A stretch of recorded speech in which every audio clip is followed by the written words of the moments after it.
prochaine étape de la dégustation, c'est-à-dire l'analyse olfactive ou, si vous voulez, le nez du vin.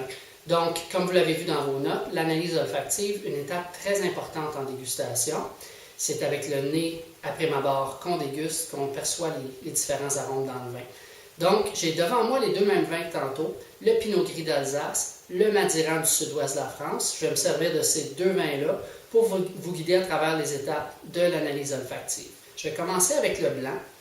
Ce qu'on fait pour commencer, c'est ce qu'on appelle en langage du vin un premier nez. Donc, on plonge carrément le nez dans le verre pour humer un bon coup. Il ne faut pas gêner, il faut sentir un bon coup. Agréable, j'ai quelque chose d'assez intense comme arôme qui vont aller chercher des fruits du verger.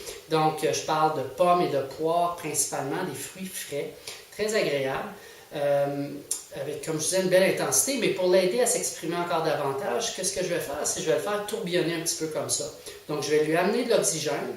Ça va aider les arômes à s'intensifier. On va plus facilement les déceler. Si ça vous embête de le faire comme ça dans les airs, essayez-le sur la table. Comme ça. Donc, j'y retourne. Effectivement, les arômes se sont intensifiés. Je suis sur le même registre que tantôt. Encore les pommes, les poires, la poire qui ressort, une belle poire fraîche avec des petites touches de fleurs blanches aussi. Et quelque chose qui me fait penser un petit peu à du miel. Donc, une intensité quand même assez élevée. Côté complexité, je n'irai pas jusqu'à dire que c'est très complexe comme nez. Là. Il n'y a pas plusieurs arômes qui se bousculent et qui se chevauchent, et chaque fois qu'on retourne, on semble percevoir quelque chose de différent. Mais ce n'est pas simple non plus. On parle de quelque chose qui se situe pas mal en milieu du spectre. Donc, je vais essayer maintenant avec le rouge, et je vais aller directement au deuxième nez, étant donné qu'on a fait le premier nez avec le vin blanc, vous savez déjà comment faire. Donc, je le fais tourbillonner, on va aller voir ce qu'il nous donne. Ah, vous voyez, bien, évidemment, on est sur un registre complètement différent, on est avec un vin rouge.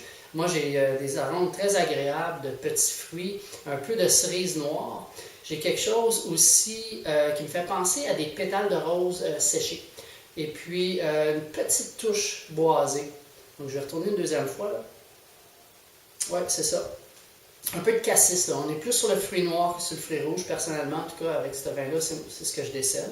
Et côté intensité, moins intense que le Pinot Gris, mais quand même une belle intensité aromatique.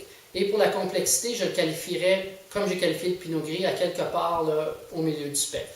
Donc, pour l'analyse olfactive, je résume, on cherche à percevoir les différents arômes que le vin veut bien nous livrer. Et puis, on va essayer de qualifier aussi son intensité et le caractère de son nez, c'est-à-dire si c'est simple ou relativement complexe.